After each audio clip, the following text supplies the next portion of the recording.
Este se caracteriza por un desmoderado vascular pulmonar obliterativo que produce un aumento de las resistencias vasculares pulmonares.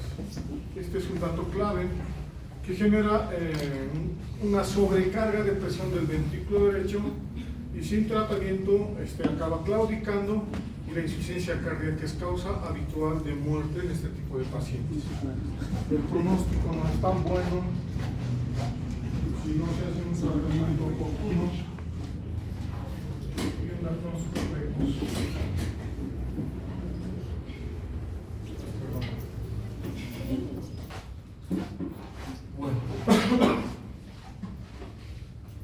Es la presión anormalmente elevada en la arteria o en la parte arterial de la circulación pulmonar. Es una característica de esta hipertensión pulmonar. Ahora, la presión pulmonar media en reposo es mayor a 25 milímetros de mercurio y la presión pulmonar media mayor a 30 milímetros de mercurio cuando se hace actividad física, ¿no? En el ejercicio físico. Son datos normales. La elevación mantenida de la presión arterial pulmonar debido a un aumento de la presión venosa pulmonar es otra característica de esta enfermedad y va a ocasionar una vasoconstricción hipóxica pulmonar y un aumento del flujo con frecuencia. Entonces, ciertas enfermedades agudas, como por ejemplo el edema pulmonar, la embolia pulmonar, que es el tromboembolismo pulmonar, el síndrome de dificultad respiratoria aguda, pueden producir hipertensión pulmonar aguda, que en un principio es leve, con una presión pulmonar sistólica menor a 50 milímetros de mercurio, o hacer una hipertensión pulmonar preexistente empeora. Entonces, enfermedades agudas van a desencadenar una hipertensión pulmonar, pero esta puede ser reversible si es que no hay compromiso pulmonar previo. Y se hace necesariamente una evaluación de la hipertensión pulmonar crónica si la presión arterial pulmonar permanece elevada después de la resolución de esta entidad aguda. Dentro de lo que corresponde en este gráfico vamos a ver las causas de hipertensión, de etiología. Con más frecuencia vemos la hipertensión pulmonar idiopática, que no se llega al diagnóstico como tal, la enfermedad del tejido conectivo, la hipertensión arterial pulmonar asociada a cardiopatías congénitas, que también es poco frecuente, y algunas otras que no se pueden identificar la causa como tal. Dentro de lo que corresponde a la epidemiología, la hipertensión pulmonar primaria es frecuente y existen 2 casos por cada millón de personas al año, con una prevalencia global estimada de 1.200.000 por millón en este caso. Y esta hipertensión primaria es más frecuente en mujeres que en varones, en relación de 7 a 1, y generalmente se presenta en la tercera o cuarta década de la vida. En cambio, la secundaria es más frecuente que la hipertensión arterial primaria como tal. Entonces, como hipertensión pulmonar secundaria vamos a obtener, o se va a dar a través de un mecanismo fisiopatológico común que nos va a producir a largo plazo el dolor pulmonar crónico en pacientes que tienen patología pulmonar de base, como la enfermedad pulmonar obstructiva crónica o una embolia pulmonar crónica también, que ya nos van a originar o nos van a dar la hipertensión pulmonar crónica ya secundaria a esta enfermedad. Dentro de esta clasificación podemos tener la hipertensión pulmonar como tal, que esta es idiopática, puede ser hereditaria y puede estar atribuida a ciertas condiciones asociadas. La prevalencia es muy rara. La hipertensión asociada a enfermedad cardíaca izquierda es la más común que vamos a encontrar, y esta puede estar, va a haber un compromiso y hay una hipertensión pulmonar postcapilar aislada, o también puede haber una hipertensión pulmonar combinada. Otra hipertensión pulmonar asociada a enfermedad pulmonar también es muy frecuente, que puede ser no severa o severa. Como que existe con mayor frecuencia, la que vamos a ver va a ser de patología cardíaca izquierda, después viene la de patología pulmonar, enfermedades pulmonares como tal, y la asociada a obstrucción arterial pulmonar. En algunos casos Es muy raro que se puede presentar en este caso, ¿no? Y tenemos una idiopática que no sabemos específicamente qué es lo que ha ocasionado esta hipertensión pulmonar, también no es muy frecuente, no es raro. Los que más vamos a ver es patología cardíaca izquierda y patología pulmonar como tal. Ahora, ¿qué características nosotros vamos a encontrar en la hipertensión pulmonar y en la hemodinamia de cada entidad?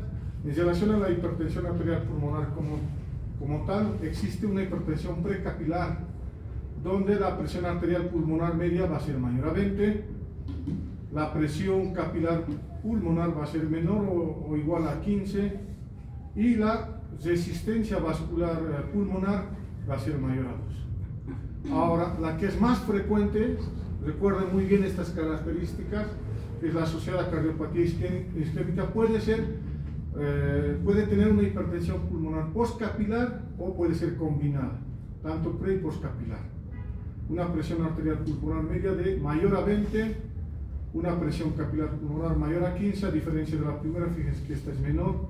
En todas las otras clasificaciones de hipertensión pulmonar, todas son menor o igual a 15, a diferencia de esta, que está comprometida o hay un compromiso del corazón izquierdo. Este es al revés, es mayor a 15. La hipertensión pulmonar postcapilar aislada menor a 2 y la combinada mayor a 2 en el caso de las resistencias vasculares pulmonares.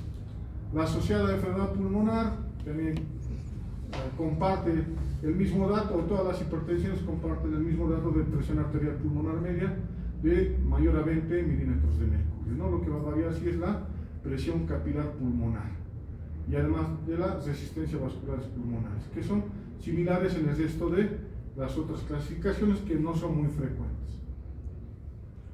¿Qué signos y síntomas vamos a encontrar en la hipertensión arterial pulmonar primaria? Este es de inicio insidioso y puede no detectarse durante años. El paciente puede tener niveles de hipertensión pulmonar, pero como no tiene signos, sintomatología importante y no hay compromiso de la parte respiratoria como tal, el paciente puede estar caminando así, normal. Entonces, la disnea de esfuerzo es el motivo de consulta más frecuente, cerca del 60%. Ese es el motivo de consulta y es nuestra obligación, en el caso de estos pacientes, descartar una hipertensión arterial pulmonar. La fatiga y debilidad es otro dato clínico que tiene nuestro paciente.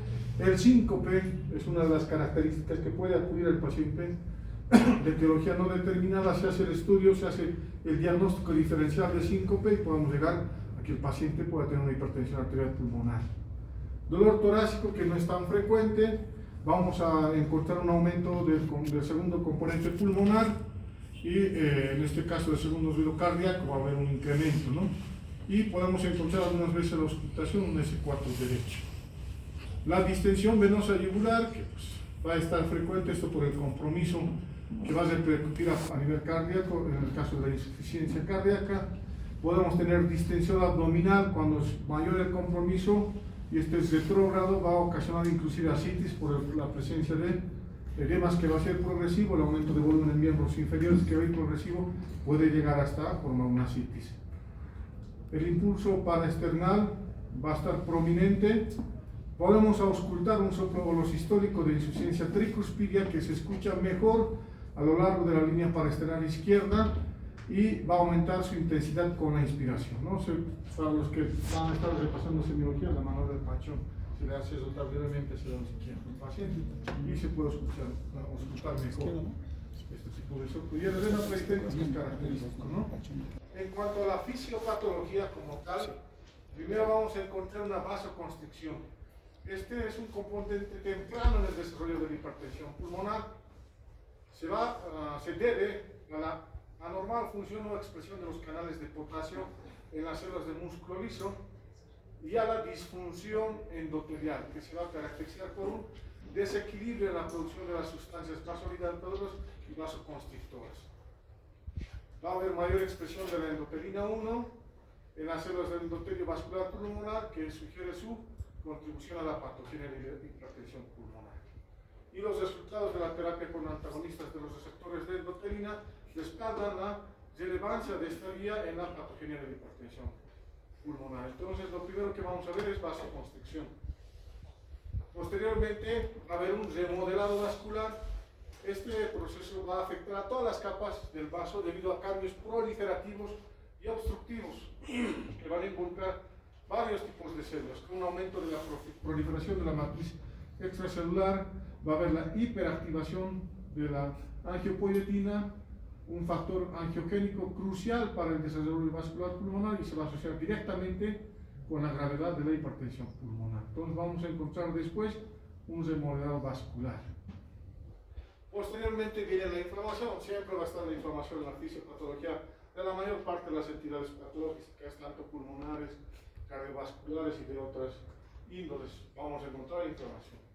Entonces, la presencia de estas células inflamatorias y la elevación de citocinas proinflamatorias son comunes en la hipertensión pulmonar, pero se necesitan más estudios para establecer específicamente su importancia. Posteriormente viene la trombosis. En la hipertensión pulmonar va a haber un aumento de lo que corresponde a las plaquetas, un incremento de la actividad de la serotonina, inhibidor del plasminógeno, tromboxano A2, el fibropéptido A y una disminución de los niveles de trombomodulina. Por lo tanto, se va a tornar un entorno trombogénico y esto va a provocar un estado protrombótico, ¿no? que va a contribuir a la progresión de esta enfermedad. Entonces, estas son las 4 etapas en la fisiopatología. Primero la vasoconstricción, luego el remodelado vascular, la inflamación y la trombosis como tal. Aquí podemos ver un esquema de un corazón que está dentro del rango normal. ¿Qué es lo que va a pasar? El ventrículo derecho primero va a incrementar, se va a hipertrofiar para tratar de vencer lo que corresponde a la hipertensión pulmonar. A un principio esta va a satisfacer la demanda va a satisfacer la demanda. Pero, ¿qué es lo que pasa a nivel de los vasos? Va a haber una angiogénesis, se van a empezar a formar nuevos vasos, como está aquí en esta parte superior de los vasos comunes que en la parte pulmonar va a haber una angiogénesis. Y además va a haber una hipertrofia del miocito, por eso va a haber hipertrofia ventricular. Esto en un principio va a compensar, pero a medida que pasa el tiempo, ¿qué es lo que va a pasar? Va a haber una alteración, una disfunción, y va a haber una dilatación de lo que corresponde al ventrículo, y esta hipertrofia ya no va a continuar, y inclusive va a haber un desvío del tabique interventricular hacia el lado contralateral. ¿De acuerdo? Y en esta parte ya vamos a encontrar la formación de nuevos capilares. Como tal, se incrementa lo que corresponde al ROS, que es el sustrato de la parte inflamatoria, las citoquinas. Va a haber ya fibrosis a nivel de la parte miocárdica y el compromiso ya es importante. Y ya se desencadena lo que corresponde, propiamente dicha, la hipertensión pulmonar como tal, que ya no tiene retorno. Entonces hay un aumento de la resistencia vascular, puede haber vasculopatías y disminución del calibre, esto por trombosis o vasoconstricción hipóxica. Esta resistencia vascular pulmonar, que depende tanto del diámetro de los vasos como de la viscosidad de la sangre, es proporcional al gradiente de presión entre la arteria pulmonar y la aurícula izquierda, e inversamente proporcional al flujo sanguíneo pulmonar, que en condiciones normales equivale prácticamente al gasto cardíaco, ¿no? Pero ya va a haber un incremento de esta resistencia vascular pulmonar. El incremento del flujo, va a haber mayor formación de shunts, va a haber cirrosis, malformaciones arteriovenosas pulmonares y fístulas arteriovenosas, que puede aumentar, que va a ocasionar un incremento del flujo. Y en cuanto al aumento de la presión venosa, el compromiso, la afección del ventrículo izquierdo, pues la cirrosis, anemia, malformaciones arteriovenosas pulmonares, que pueden desencadenar un aumento de la presión venosa y posteriormente hacia una hipertensión pulmonar. En el caso de la secundaria, está causada principalmente por entidades pulmonares y cardíacas que influyen en la presión como tal. La enfermedad trombótica pulmonar, que puede ser un tromboembolismo agudo crónico, es una patología que te va a dar hipertensión pulmonar secundaria. La enfermedad pulmonar obstructiva crónica, en esos fumadores crónicos que pueden tener dos fenotipos, los que tienen EPOC, el abotagado azul o el soplador rosado. Uno se caracteriza porque tiene una consistencia caquética, pero tiene poco. Y el otro es un paciente pícnico, obeso, cianótico, a diferencia del otro. Luego tenemos la enfermedad pulmonar intersticial de cualquier tipo. Tenemos una clasificación bastante de lo que corresponde a la enfermedad pulmonar intersticial de diferentes causas que te va a llevar a una hipertensión pulmonar. El trastorno obstructivo del sueño, el SAOS, aquellas personas que son obesas, que tienen esta enfermedad, no hacen una oxigenación adecuada durante la noche y eso con el tiempo te va a llevar a una hipertensión arterial pulmonar. Enfermedades neuromusculares que producen hipoventilación, enfermedades del colágeno vascular como el lupus eritematoso sistémico, el síndrome de Graves están asociados para formar esclerosis sistémica o esclerodermia, o esclerosis sistémica, que son enfermedades autoinmunes que van a ocasionarte hipertensión arterial pulmonar secundaria. La enfermedad venosa pulmonar también es otra causa. La insuficiencia ventricular izquierda como consecuencia de la hipertensión. Aquellos pacientes que tienen hipertensión arterial sistémica no bien controlada, no cumplen con su tratamiento a lo largo, van a desarrollar cardiopatía hipertensiva y esto nos va a ocasionar una hipertensión pulmonar. Las coronariopatías, infartos agudos de miocardio te pueden ocasionar, son causantes de hipertensión arterial pulmonar, estenosis aórtica y miocardiopatías, como ya hemos visto en las sesiones de prácticas previas, ¿no? La enfermedad valvular cardíaca desde la estenosis mitral, la insuficiencia mitral también van a ocasionarte hipertensión arterial pulmonar secundaria. Algunas cardiopatías congénitas con derivación izquierda a derecha, la comunicación intraauricular, pueden ocasionar hipertensión arterial pulmonar a largo plazo si es que este no es ese tratamiento correctivo, ¿no? Tratamiento quirúrgico. Los síntomas que se van a presentar: va a haber un aumento de peso por el edema, esto que habíamos mencionado de la misma manera que el primario, va a ser un edema ascendente. Este es periférico y se debe a la insuficiencia del ventrículo derecho como tal, aumento de las presiones cardíacas y el llenado del lado derecho, además de la expansión del volumen extracelular. Otro síntoma va a ser la disnea y la fatiga, que son síntomas iniciales más comunes de la hipertensión pulmonar. Va a ser la disnea y de esfuerzo, que esta va a ser progresiva. Primero va a ser a grandes esfuerzos, el paciente va a decir me canso cuando subo 2 pisos por las gradas. Posteriormente esto va a ir progresando, va a decir ya me canso cuando camino una cuadra, puede llegar a tener disnea inclusive al andar 2-3 pasos y algunas veces ya cuando hay mayor compromiso llega hasta la ortopnea, incluso no puede tolerar el decúbito dorsal. Dentro de lo que corresponde a los síntomas de insuficiencia del ventrículo derecho, pues tenemos el dolor torácico por esfuerzo, el síncope por esfuerzo, aumento de peso por edema, anorexia y dolor, además de aumento de volumen en la parte abdominal. Esto puede ser por presencia de viento. Se puede presentar algunas veces el síncope por esfuerzo, esto por un aumento insuficiente del gasto cardíaco y durante la actividad, o bradicardia refleja por la activación de los mecanorreceptores en el ventrículo derecho, va a tener doble mecanismo para ocasionarte un síncope y que puede ser el motivo de internación o motivo de consulta del paciente de emergencias. Entonces, algunas características que vamos a ver a la auscultación en el segundo reloj cardíaco normal, cuando va a tener el paciente la hipertensión pulmonar, ¿no? Que vamos a auscultar un S2 desdoblado. Seguimos con los síntomas de insuficiencia del ventrículo derecho, dolor torácico por esfuerzo, esto por una hipoperfusión supraendocárdica causada por el aumento de la tensión arterial de la pared del ventrículo derecho. Además, la demanda de oxígeno del miocardio que va a incrementar y es causado por la compresión de la arteria coronaria principal izquierda, esto por la dilatación que tiene el ventrículo derecho. Particularmente en pacientes con un tronco de arteria pulmonar de al menos 40 milímetros de diámetro. La hipertensión pulmonar también la podemos clasificar como precapilar o postcapilar. La precapilar se debe a una elevación primaria de la presión en el sistema de presión arterial solo, mientras que la hipertensión pulmonar postcapilar se debe a la elevación de presiones en los sistemas tanto venoso pulmonar y capilar pulmonar, haciendo una hipertensión venosa pulmonar. Esto perteneciente al grupo 2 de la clasificación que hemos visto anteriormente.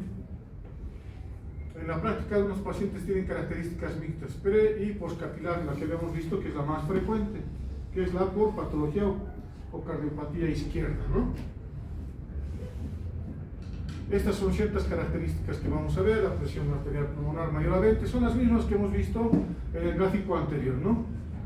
Y la definición hemodinámica. Cuando hablamos de hipertensión pulmonar postcapilar, tenemos una presión arterial pulmonar mayor a 20 milímetros de mercurio, la presión de enclavamiento pulmonar mayor a 15 milímetros de mercurio y la resistencia vascular pulmonar igual o menor a 3 unidades, ¿no? Estos, que también pertenecen al grupo 2 y 3. La hipertensión pulmonar combinada, que es pre-postcapilar, comparten las mismas características del anterior grupo. Y también podemos clasificar la hipertensión pulmonar de acuerdo al grado, ¿no? Esto también es lo que habíamos visto anteriormente, desde el grado 1 hasta el grado 5. El grado 2 es el más frecuente y el grado 3 le siguen en frecuencia. Los demás, el 1, 4 y 5, son muy raros. Esta enfermedad es una enfermedad progresiva que va a amenazar la vida, y la noción de que la autoinmunidad está asociada con la hipertensión arterial pulmonar es ampliamente reconocida por las observaciones de los pacientes con enfermedades del tejido conjuntivo. Infecciones virales son más susceptibles a hipertensión arterial pulmonar, tanto las coagulopatías y infecciones como el COVID que ha desarrollado, o en la época del COVID hemos tenido bastantes pacientes que han tenido ya después como complicación una hipertensión pulmonar. Todos tienen un deterioro funcional y hemodinámico avanzado al momento del diagnóstico. Eso es lo malo, cuando ya hacemos un diagnóstico de la hipertensión pulmonar, ya hay compromiso importante y a veces ya no hay retorno atrás. Entonces el tratamiento ya no es curativo, sino tratamiento sintomático. Si bien la hipertensión arterial pulmonar idiopática ha sido la forma más frecuente de este tipo de presión arterial, la hipertensión arterial pulmonar está asociada a esclerosis sistémica, se está convirtiendo en una entidad más frecuente.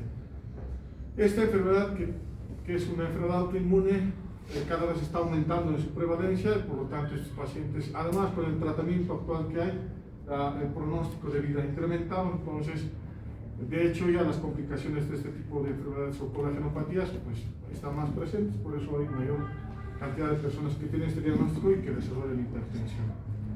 La clasificación funcional, tenemos la de 1 hasta el 4, que es similar a la clasificación de la insuficiencia cardíaca del AHA, donde el 1 no hay limitación de actividad física, el 2 ligera disminución de la actividad física, el 3 marcada disminución y el 4 cualquier actividad física produce disnea, ¿no? Es una clasificación funcional. El pronóstico: edad mayor a 65 años, mayores complicaciones y rápida evolución, la insuficiencia cardíaca derecha, síncopes y hemoptisis tienen un mal pronóstico. Las clases funcional 1 y 3, el paciente tiene sobrevida media a los 6 años, hasta 10 puede llegar. Fíjense el pronóstico de vida que tiene. La clase funcional 3, 2.5 años, y la clase funcional 4 tiene una sobrevida media de 0.5%, o sea, pronóstico malo a corto plazo. En cuanto a las pruebas diagnósticas, para hacer el diagnóstico de la hipertensión pulmonar, deben confirmar la sospecha, determinar la causa de hipertensión pulmonar y diagnosticar la gravedad de la enfermedad, lo cual facilita la planificación del tratamiento.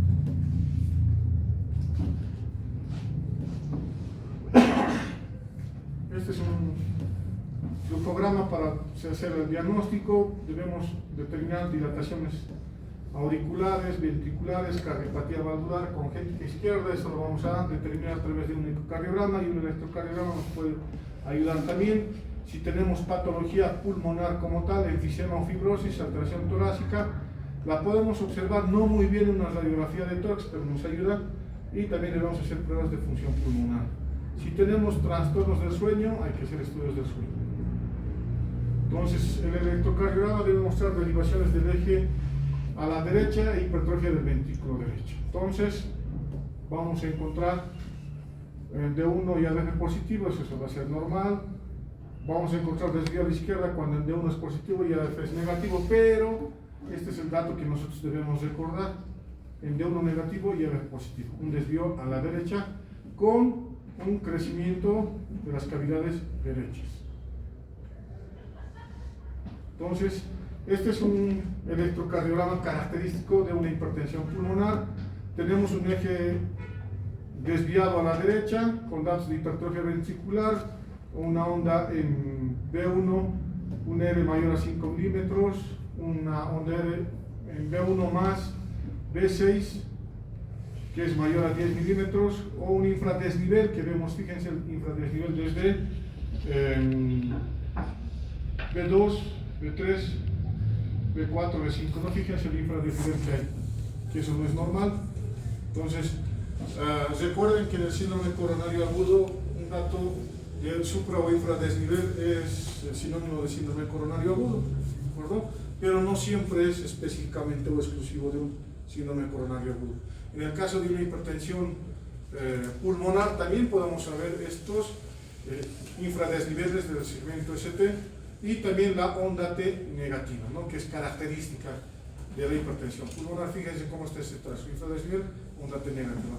A diferencia del síndrome coronario agudo, si hay un infradesnivel, pero su onda T es positiva, se va subiendo y vuelve a la normalidad del segmento ST y hay ondas T negativas. Eso cuando hay isquemia, en el caso del síndrome coronario agudo, pero en este la característica es onda T negativa.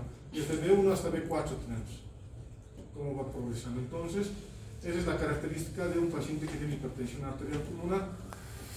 Algunas veces, cuando ya hay crecimiento importante o inclusive hay trombosis como embolismo pulmonar, podemos tener un S1-TT3, que no es muy frecuente. Fíjense en esta radiografía donde vamos a ver el crecimiento de las cavidades derechas, ¿no? La doble silueta del lado derecho. Ahora, ¿qué otro estudio de imagen debemos hacer, no? Una ecocardiografía en la que vamos a encontrar ciertas características, ¿no? Existe baja probabilidad de una hipertensión portal, media probabilidad intermedia y probabilidad alta, de acuerdo a los niveles que vamos a tener. Si la velocidad de pico de regurgitación tricuspidia es menor a 2.8 metros por segundo, existe baja probabilidad. Si es de 2.9 a 3.4, tiene una probabilidad intermedia, y alta probabilidad si es mayor a 3.4 metros por segundo de velocidad de pico de regurgitación tricuspidia. Otros datos que vamos a observar en la cardiografía: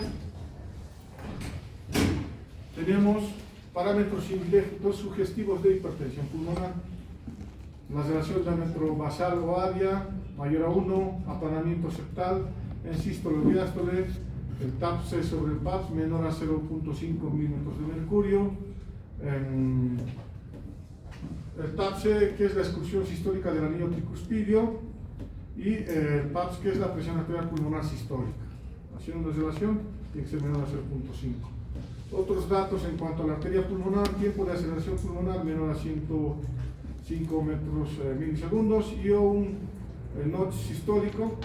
Tenemos la velocidad de regurgitación pulmonar protodiastólica, que es mayor a 2.2, un diámetro de arteria pulmonar mayor a 25 milímetros o mayor que el diámetro de la raíz de la aorta, y algunos otros como la vena cava inferior y aurícula derecha.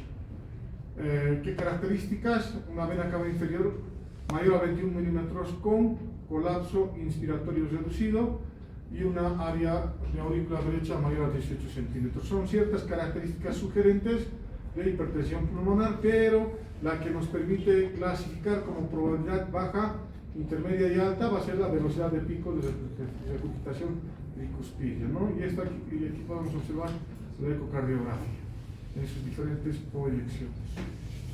Vamos al tratamiento.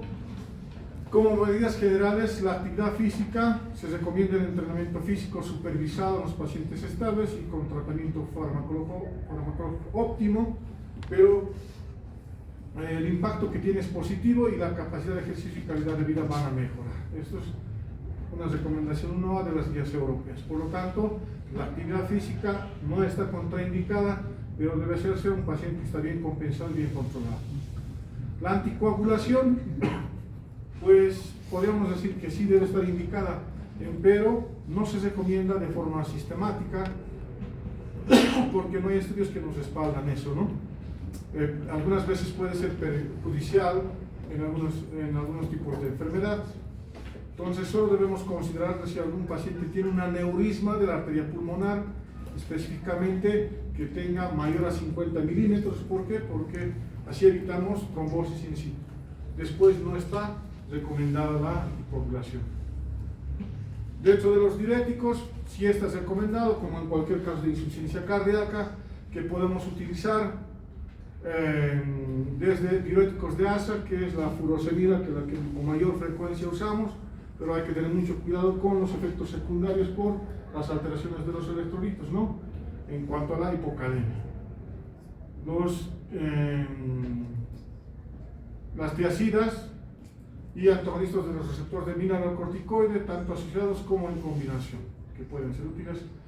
Mencionar que los antagonistas de los receptores de mineralocorticoides de gran utilidad por contrarrestar la marcada activación de G-reserina angiotensina aldosterona en los pacientes con insuficiencia cardíaca derecha, ¿no? Que podrían presentar propiedades antifibróticas. Es por eso que se menciona que la espironolactona es una buena opción de tratamiento diurético en este tipo de pacientes. El tratamiento vasodilatador pulmonar, que es lo más importante en este caso, que ha tenido un desarrollo importante en las últimas décadas, específicamente para la hipertensión arterial pulmonar, ha combinado de manera sustancial el abordaje y el pronóstico de esta enfermedad. Y tenemos diferentes vías donde van a actuar. En la vía de la endotelina, donde estas se van a unir a sus receptores tanto A o B, lo que va a ocasionar en la parte muscular una vasoconstricción y un incremento de la proliferación. Entonces aquí podemos utilizar el ambricetan, que son fármacos que no lo tenemos en nuestro medio, más nosotros usamos los vasodilatadores. En este caso, en la vía del óxido nítrico, vamos a utilizar lo que es el sildenafil y el tadalafil. Estos fármacos que los usamos con mayor frecuencia porque los tenemos en el medio, a diferencia de estos otros que forman parte de lo que corresponde a la vía de la prostaciclina o de la vía de las activinas. Entonces, esta vía es donde nosotros hacemos más tratamiento. Tenemos vasodilatadores pulmonares como los bloqueadores de los canales de calcio, que tenemos ahí el amlodipino, que podemos utilizar por vía oral de 5 miligramos cada 24 horas. Como objetivo de 15 hasta 30, el diltiazem por vía oral, un inicio de 60 miligramos cada 12 horas, el felodipino por vía oral de 120 a 300 miligramos cada 12 horas y el nifedipino por vía oral, que tiene un inicio de 10 milímetros, o bueno, de 10 miligramos cada 8 horas. De estos que con el más frecuencia usamos es el amlodipino y el diltiazem, pero tienen algunos efectos secundarios como cefalea, mareo, hipotensión arterial, pueden ocasionar edemas y bradicardia. Entonces, una de las causas farmacológicas de edemas son los bloqueadores de canales de calcio. La vía del óxido nítrico, lo que habíamos mencionado, en donde utilizamos los inhibidores de la fosfodiesterasa 5, el sildenafil, que pues en un principio este fármaco se utiliza, ¿no?, para la impotencia sexual, para los que tienen trastornos o alteraciones específicamente en los varones. Entonces, pero se ha visto su efectividad en cuanto a dilatación a nivel de las arterias pulmonares, por lo tanto es una opción de tratamiento. Desde 20 a 80 miligramos cada 8 horas, esto por la vida media. El tadalafilo, 40 miligramos cada 24 horas, que es otra opción. Por la frecuencia, pues se opta por el tadalafilo. El detalle de sus efectos secundarios también es cefalea, eritema facial, priapismo, epistaxis, dispepsia. Está contraindicado con nitratos o diosiguat. Entonces, de la misma manera, si el paciente es sexo femenino, usamos sildenafil o tadalafil en esos horarios. ¿De acuerdo? Tenemos otros que son los estimuladores de la guanilato ciclasa soluble, el diosiguat por vía oral, que no tenemos en nuestro medio, 1 miligramo cada 8 horas hasta 2.5 miligramos cada 8 horas. Y los que actúan de la vía de la endotelina, que es el bosentan, el ambrisentan y el macitentan, que no los tenemos en nuestro medio, pero pues están por esa vía. Los que usamos para la vía de las prostaciclinas, el Selexipac por vía oral, hasta 200 microgramos cada 12 horas, que no lo tenemos en nuestro medio. Los prostanoides, el epoprostenol, el treprostinil y el iloprost, que tampoco los tenemos en nuestro medio. Los que usamos en nuestro medio son los de la vía del óxido nítrico, que son los inhibidores de la fosfodiesterasa. Entonces, podemos clasificar o estratificar el riesgo de nuestro paciente. No sé, les voy a pasar luego las diapositivas porque no se logra ver bien, ¿no? Entonces, podemos clasificarlas de riesgo bajo, riesgo intermedio o riesgo alto. Esto en 3 estratos cuando se hace el diagnóstico reciente, donde toman en cuenta los signos de insuficiencia cardíaca, la progresión de los síntomas y los signos, si es que existió o no síncope, qué clase funcional tiene, el test de marcha de 6 minutos, la prueba de esfuerzo cardiopulmonar, el BNP o el N-terminal pro-BNP, que son laboratorios que nosotros podemos realizar y nos permiten estadificar el riesgo. Si es menor a 50 o el N-terminal pro-BNP menor a 300, su riesgo es bajo, y cuando va incrementando también el riesgo. Hacer la ecocardiografía y ver todos los parámetros que habíamos mencionado anteriormente.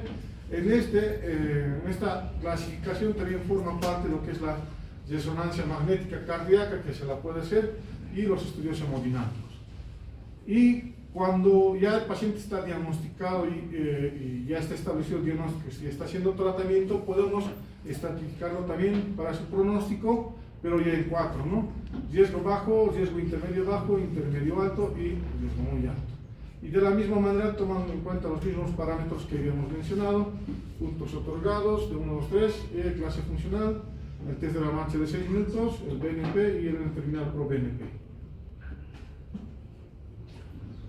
Pero para el diagnóstico como tal, debemos hacer un cateterismo cardíaco. ¿Y esto por qué es útil? Porque nos permite evidenciar la disminución de la presión arterial sistémica resultante de un gasto cardíaco deficiente, combinado con un aumento de la presión del ventrículo derecho y aumento de una disminución de la presión de perfusión coronaria que produce isquemia, y a menudo se va a manifestar como dolor torácico en pacientes con presión arterial o hipertensión arterial pulmonar, tanto en reposo o durante el ejercicio. Entonces, la isquemia miocárdica del ventrículo derecho se ha documentado en la hipertensión arterial pulmonar mediante gammagrafía miocárdica y se correlaciona directamente con aumentos de presión histórica del ventrículo derecho. Entonces, el cateterismo cardíaco constituye un estudio fundamental si se sospecha de una hipertensión arterial pulmonar, confirmar la estimación no invasiva de la presión arterial pulmonar, la presión sistólica de esta, puesto que la ecocardiografía puede infraestimar o sobreestimar. Entonces, la ecocardiografía es un estudio que nos ayuda al diagnóstico, pero el cateterismo cardíaco derecho es el que nos va a dar en realidad los valores más fidedignos. Entonces, este mide el gasto cardíaco y la presión auricular derecha media para determinar la gravedad de la enfermedad, lo que habíamos estado mencionando para estadiarlos, que va a predecir la evolución. El aumento de la presión arterial derecha o de la auricular derecha es un indicador de disfunción ventricular derecho y tiene la mayor razón de posibilidad de predicción de la mortalidad. Pues hasta ahí, hipertensión arterial pulmonar.